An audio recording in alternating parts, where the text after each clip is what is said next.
Made for war efforts, yeah, definitely, but then it was never used. And then I know that the school is obviously a lot of panels, and that's potentially why it's architecturally interesting, but you're asking me, it's yellow, so... I mean, we know it's quite old and it's been here for a very long time, and we're not allowed to knock it down or anything, so it must be important. But when you want double doors, you have double doors. I can't imagine my grandparents being here because they're... I don't know, I just can't really... I suppose they would have been here in a much different environment than we are. I think there's just much more of a different lifestyle. I said with the gender stereotypes of women doing cooking and cleaning and the man doing all the work. I'm pretty sure my grandparents didn't even go to school. I think they just worked on a farm. So I can't really imagine them going to here. Yeah, my grandparents started working when they were 14, so I don't think they really had much time at school. This school has housed so many generations of people. It's hard to imagine it not changing, of course, with time and people and everyone else around it evolving. Obviously, the school has to change, but it's the fact that people here were alive during the war. And I don't know if they were really young. They probably had parents or brothers or people who fought in the war. And we're here learning about it. It feels kind of like an immediate link to history. Old buildings we usually think are like big and cold and like made out of stone or something, but this, compared to those, looks quite modern, and I think that's why it's quite a revolutionary sort of thing. This building was built for practicality, not beauty, so it's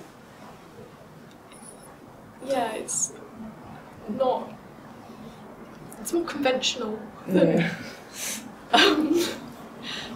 a piece of art. The school, I think, is good. It's good. It has a good flow because if you go outside, there's lots of like different paths you can take, which means like on some days, me and my friends just take a stroll outside because it's hot.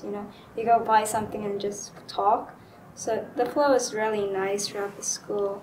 You can get to your places fast. You kind of like have different areas for anything. So like French would be in this place. You can like characterize everything in the school. It just feels like the people who built this school built a home for you, an alternative place where you could feel safe and talk to friends. Everyone has a voice in the school, really. It's just how to express that voice. So we have various different ways. So we're obviously the head team, which if anyone has any problems or any queries, they can pass it through us and we'll pass it on. But we also have the student council, which is the main body of the students, representative from each fall, and they express their ideas from what their classmates are telling them. So everyone really gets a voice in the school. So this shows that there is a place that you can talk about these things, because in school council we take on our peers' ideas. Of course we have to filter out the silly ones, but we get them to tell us what ideas they have to improve the school, and then we take them to these meetings and we talk about them. And a lot of the time they do happen. It's not one of those things where people say, oh, you have a voice, use it, tell us what you want, and then it never happens. It's not like that here. So we get all of our food from Cucina, which is our restaurant company. Yeah, it's like an external, it's like company, and then we have like two. We have like the restaurant, which is kind of like the main place where everyone eats, and then we also have the street kitchen, which is like a small kind of like cafe. There's nowhere to sit there, but you can take it like anywhere. We're actually trying to work out the carbon footprint of our restaurant. That's like one of our things as part of like leading the school council. So we do have a green team within the school who are working to improve the environment side of the school and how it's making it more energy efficient. And so they have loads of different projects going on. But yeah, they basically used to run around turning the lights off. It's for our future. Yeah, even like small things in this school that we try to do to help the environment.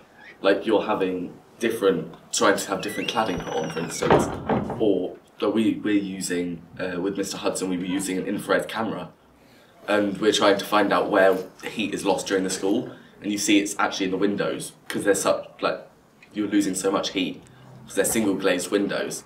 So we're trying to find a way around that, like different sheeting on windows that wouldn't affect the school, the aesthetic of the school, and the way it looks, and it would still be a Grade 2 listed building. Just any way to reduce heat loss, to save energy within this school. A building like the science block, it's like really energy efficient. Mm-hmm. It's got brilliant insulation. The windows are like double glazed, I think, and like underfloor heating, so it's more efficient instead of like a central heating radiator system as well.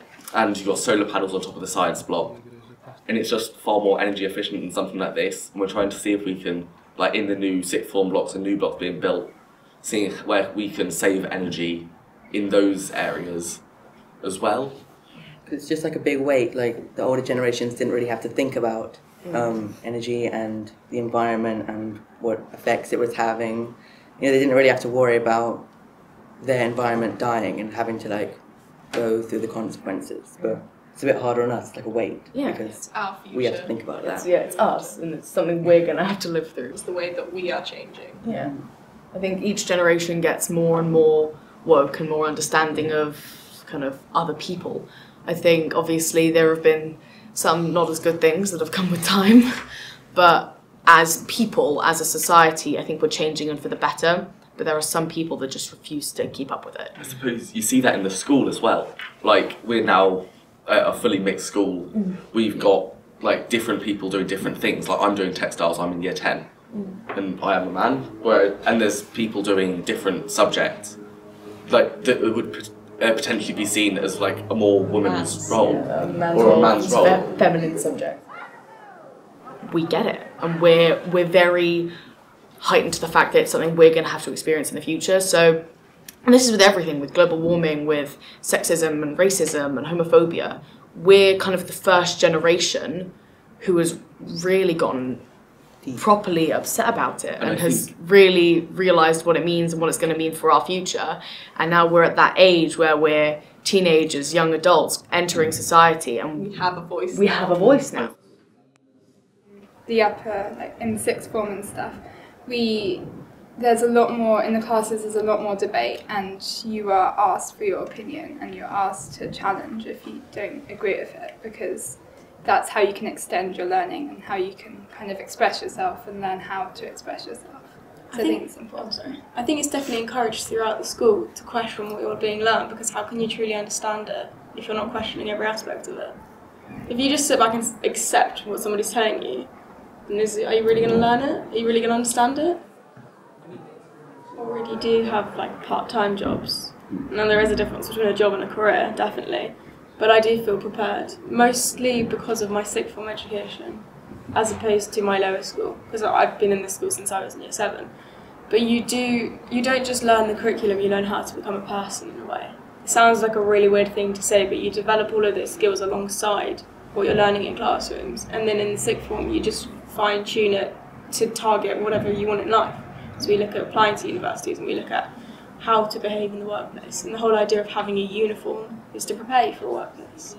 I think the school definitely prepares, like our school definitely prepares us, because we have like the whole package, like ethos, which is where like we have a lesson every Monday, which is like you learn things which aren't like in the classroom, like taxes and like things that you would need to know like when you're at university, how to balance your money, yeah, things like that. saving money, finance talk, yeah, just general life skills.